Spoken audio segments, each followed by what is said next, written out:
Welcome to my channel, USA Battle Zone. Today, I bring you a story that will grip your heart, stir your soul, and remind you that true courage isn't born from strength.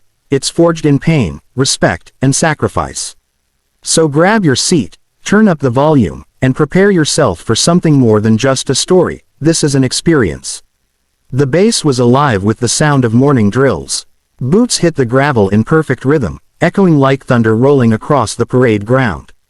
The Marine instructors shouted commands, their voices sharp as steel. The recruits, nervous, exhausted, and eager, moved as one. But among them stood someone who didn't quite fit in, at least, not in their eyes. Her name was Cadet Sarah Mitchell. She was small, barely 5'5", with shoulders that looked too narrow for the weight of a rifle and eyes that carried both defiance and something deeper, loss. The others called her Cadet, or Mitchell. Some whispered behind her back. They said she was here because she wanted attention, that the Marines weren't a place for someone like her. But what they didn't know was that Sarah wasn't there to prove anything to them. She was there to honor someone. A year before she joined, her older brother, Corporal Daniel Mitchell, had fallen in combat overseas. He was a Marine through and through, tough, fearless, the kind of man who led from the front. When he was buried, the flag was folded and handed to Sarah's trembling hands.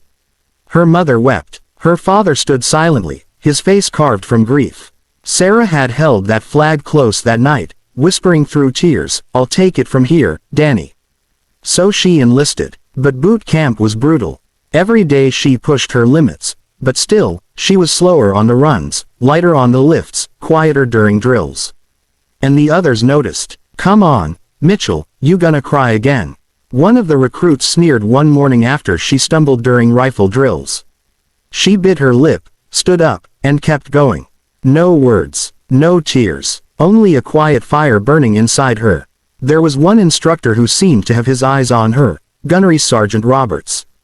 A tall, hard-faced Marine with a voice that could shatter glass, Roberts didn't believe in pity or excuses. He watched Sarah every day with the cold stare of a man who had seen too many fail. During inspection one morning, Roberts stopped in front of her. Her uniform was perfect, her rifle clean, but he didn't even look at that.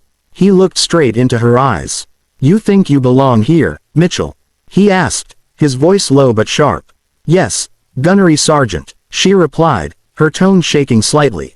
He leaned closer. "We'll see about that." Then he moved on. Days turned into weeks, and the training got harder. Endless runs, obstacle courses, mud, rain, the cold bite of dawn. Sarah never quit, but she was always a step behind. The other recruits bonded, joked, and helped each other, except with her. She was still the outsider. And then came the crucible, the final test of every Marine recruit.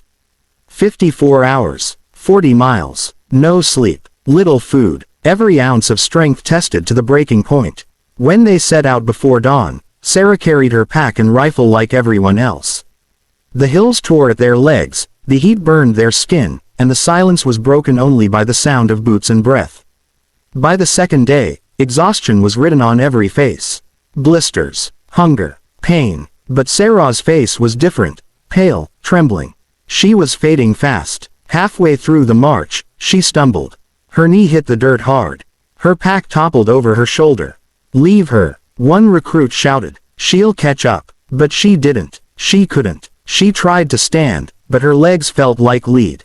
The world spun. Still, she whispered to herself, "Come on, Danny, help me through this." She pushed once more, and collapsed again. That's when Gunnery Sergeant Roberts appeared out of the haze. He walked up slowly, looking down at her, this small, trembling figure in the dust. The other recruits stopped a few feet away, waiting to see what he'd do. His voice boomed across the field. "Mitchell, you quitting on me?" She gasped for breath. "No, Gunnery Sergeant." "Then why are you on the ground?" Her lips trembled. I just need a second." He crouched beside her, his tone suddenly quieter but still cutting. "You think your brother got a second out there? You think the Marines beside him waited?" That hit her like a bullet to the chest. Her brother's face flashed in her mind. That grin, that flag, that promise. She clenched her fists and tried to rise again. Her body shook violently, but she managed to get one knee under her. Roberts watched silently. Then, from the back of the formation, a voice called out, loud, powerful, commanding. "Iron Wolf, stand by." Every head turned. It was Sergeant Miller, a battle-scarred Marine known by his call sign, Iron Wolf. He'd earned it after saving his entire unit years ago. The name carried weight, respect, legend. He walked forward, eyes locked on Sarah. "Permission to assist the cadet, Gunnery Sergeant," he said firmly. Roberts hesitated, then nodded once. Miller knelt beside Sarah, taking her pack. "You're not alone, Mitchell," he said softly. "You carry that name. That means something." She looked up at him, confused. You knew my brother." Miller smiled faintly. "Yeah, Daniel Mitchell. Fought beside him in Sanguine. Toughest Marine I ever knew. He saved my life." Sarah's eyes widened, tears mixing with sweat. He never told us that." Miller placed a hand on her shoulder. "He didn't have to. Heroes don't talk about what they do. They just do it. Now come on. Let's finish what he started." She stood, every muscle screaming, but now her heart burned with something fierce and unstoppable. Every step after that, Miller marched beside her. When she stumbled, he steadied her. When she slowed, he pushed her forward. And as the sun began to set, the platoon reached the final hill.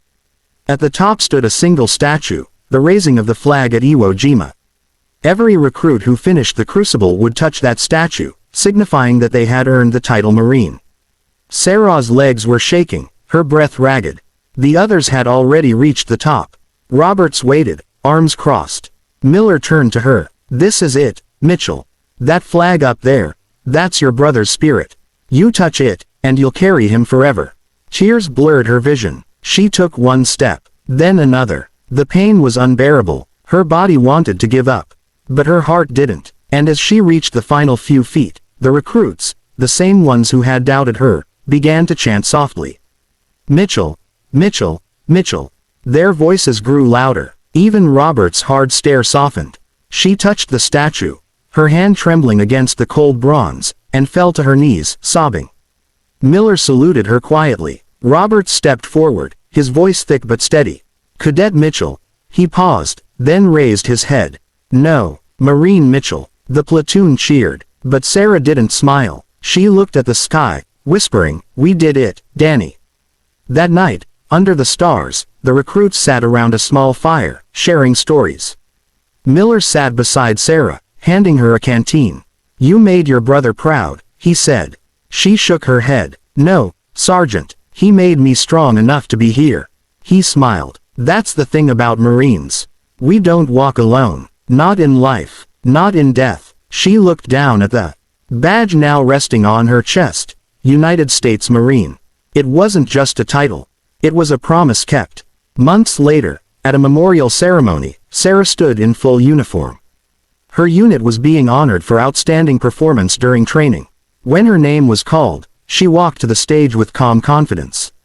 Robert stood waiting, pride flickering in his eyes. As she accepted her commendation, a hush fell over the crowd. Then, from the back, that familiar voice shouted again, "Iron Wolf, stand by." Sarah smiled through her tears, straightened her shoulders, and shouted back with everything she had. "Iron Wolf, standing by." The crowd erupted, Marines saluted, and for one brief moment, it felt like her brother was right there with her, standing tall, proud, unbreakable. As the sun dipped behind the horizon, the camera would fade on Sarah's silhouette, a Marine forged from pain, lifted by honor, and strengthened by love. This is what being a Marine truly means. It's not about the uniform, the rank, or the medals. It's about never giving up, never leaving your own behind, and standing tall, even when the world doubts you.